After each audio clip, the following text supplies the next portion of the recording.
এবার আমরা দেখতে পাচ্ছি গোটা বাড়িটা ক্যামেরা বন্ধু দ্বীপ দেখাচ্ছে বাড়ির সামনের এই মুহূর্তের কি অবস্থা, এবং সামনের ওই যে বিশাল বড় চাঙড় ভেঙে পড়লো, এটা পড়লো প্র্যাকটিক্যালি জি24 ঘন্টার ক্যামেরার সামনে। নিম্নচাপ বাংলা ছেড়ে ঝাড়খণ্ডের পথে, কিন্তু গত দুদিনে এই নিম্নচাপের প্রভাবে কলকাতা সহ দক্ষিণবঙ্গের বিস্তীর্ণ অঞ্চলে একটানা বৃষ্টি, আর এই বৃষ্টিতে প্রভাব পড়েছে জনজীবনে। একদিকে পুরনো বাড়ি ভেঙে পড়েছে শহর কলকাতায়, আর সেই পুরনো বাড়ি ভেঙে আজ এক বৃদ্ধার মৃত্যু।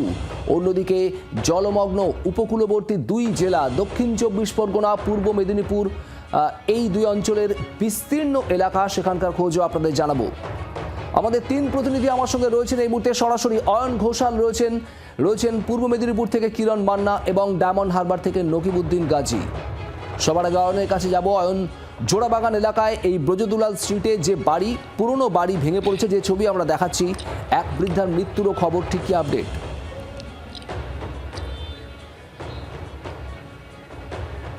এই মুহূর্তে আমরা পাশের একটি উঁচু জায়গা, উঁচু বাড়ি, সেই বাড়ি থেকে যে ছবি তোমার মাধ্যমে দেখাচ্ছি জি24 ঘন্টার দর্শকদের, সেই ছবি এক্সক্লুসিভ। সেই ছবি এক্সক্লুসিভ এই কারণেই যে এতক্ষণ আমরা বাড়িটার একটা অংশ থেকে, একটা পাশ থেকে বাড়ির একটা অংশ দেখতে পাচ্ছিলাম।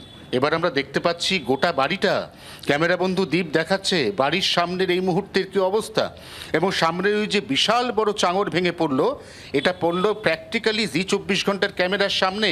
এই গোটা ভেঙে পড়া দৃশ্য, চারপাশে আবারও চুনসুটকির ধোঁয়ায় ভরে যাওয়ার সেই ছবি, এই ছবিও উঠে এলো ক্যামেরায়। চাঞ্চল্যকর, হাড় হিম করা ছবি। তার কারণ এখানে যে অবস্থায় বিপজ্জনক বাড়িটা রয়েছে, তার ঠিক পাশেই অপেক্ষাকৃত নতুন একটি বাড়ি রয়েছে, চারতলা বাড়ি, এবং বাড়ির ঠিক পাশে আমরা যে বাড়িতে দাঁড়িয়ে রয়েছি বা সামনের এই যে মন্দির, এই মন্দিরের সমস্ত অংশ, তার যাতায়াতের সমস্ত রাস্তা, এই রাস্তাগুলো বন্ধ হয়ে গেছে। বন্ধ হয়ে যাওয়ার সব থেকে বড় কারণ ওই যে সংকীর্ণ গলিপথ, ওই গলিপথে এই মুহূর্তে কার্যত সম্পূর্ণটাই ধ্বংসস্তূপ। পুলিশ ব্যারিকেড দিয়ে সমস্ত জায়গাটুকু আটকে রেখেছে। তারই মধ্যে আমরা জি24 ঘন্টার ক্যামেরা নিয়ে পাশের একটি উঁচু বাড়ি, সেখানে উঠেছি, এবং যে বাড়ির থেকে এই মুহূর্তে যে ছবি আমরা দেখতে পাচ্ছি, তাতে দেখো বাড়ির যে মিনার, সেখানে ইট সমস্ত সরে সরে খসে খসে নিচে পড়েছে। ওই যে ঝুড়ি বটের গাছ ঝুলছে, ওইখানে চুনসুটকির যে বাঁধন, এই বাঁধন আলগা হয়ে পড়েছে, এবং সেই বাঁধন থেকে এখনও একের পর এক ধ্বংসস্তূপের ছোট বড় অংশ হুড়মুড়িয়ে পড়ছে নিচে। এবং বাড়িটি, যেমনটা আগেই বলছিলাম, 220 বছরের পুরনো বাড়ি। অত্যন্ত বিপজ্জনক ছিল এই বাড়িটি, কিন্তু বাড়িওয়ালা ভাড়াটে শরিক বিবাদ, এই শরিকি বিবাদের কারণে এই বাড়িতে বিগত প্রায় 60-70 বছর ধরে কণামাত্র রক্ষণাবেক্ষণের স্পর্শ লাগেনি।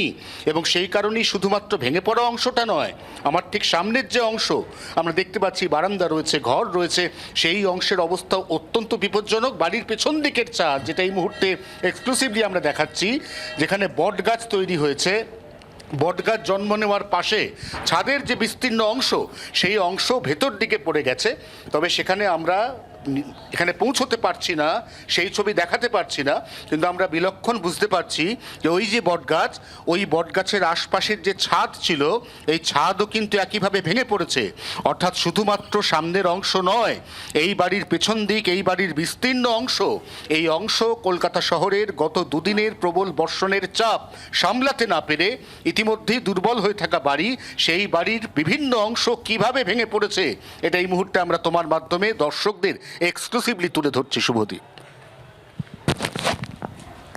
ছবি আপনারা দেখছেন, মারাত্মক এই ছবি, এবং এই যে 200 বছরের পুরনো বাড়ি, যে ছবি অয়ন দেখাচ্ছে, যার একটা অংশ ভেঙে পড়েছে, ধ্বংসস্তূপ পড়ে রয়েছে সরু গলির মধ্যে, বাকি অংশ, যে অংশ এখনও ভেঙে পড়েনি, সেই অংশও যে কোনো মুহূর্তে ভেঙে পড়তে পারে, এমনই বিপজ্জনক অবস্থায় রয়েছে।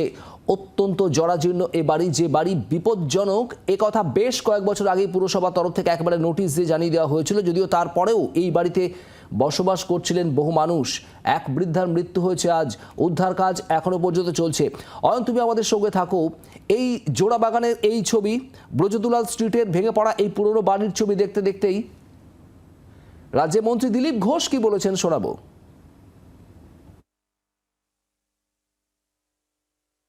কলকাতা এটার পুরনো সমস্যা, পুরনো বাড়িগুলো, যে বাড়িগুলো ভেঙে ফেলা উচিত, খালি করা উচিত, করা হয়নি, অবৈধভাবে লোকেরা সেখানে থাকছে। আর এই ভেঙে পড়ার জন্য কি হচ্ছে, তারাও ক্ষতিগ্রস্ত হচ্ছে, আশেপাশের লোকের উপরে, আশেপাশের বাড়ির উপরে এই ধরনের সমস্যা আসছে। সেই জন্য ইমিডিয়েট, বিশেষ করে এই ধরনের বৃষ্টি লাগাতার হলে প্রত্যেক বছর বৃষ্টিতে একাধিক বাড়ি ভেঙে ফেলে ঘটনা হয়। তো এই বৃষ্টি বাদলা শুরু হলে তো বাড়িগুলো কমপক্ষে খালি করা উচিত, নাহলে দুর্ঘটনা ঘটবেই। এবং যত এই ধরনের বাড়ি চিহ্নিত করে সেখানে লিখে দেওয়া উচিত যেন কেউ না থাকে, এবং যত সম্ভব তাড়াতাড়ি এগুলো ভেঙে ফেলা দরকার। বাংলার আওয়াজ, বাঙালির আবেগ, জি 24 ঘন্টা।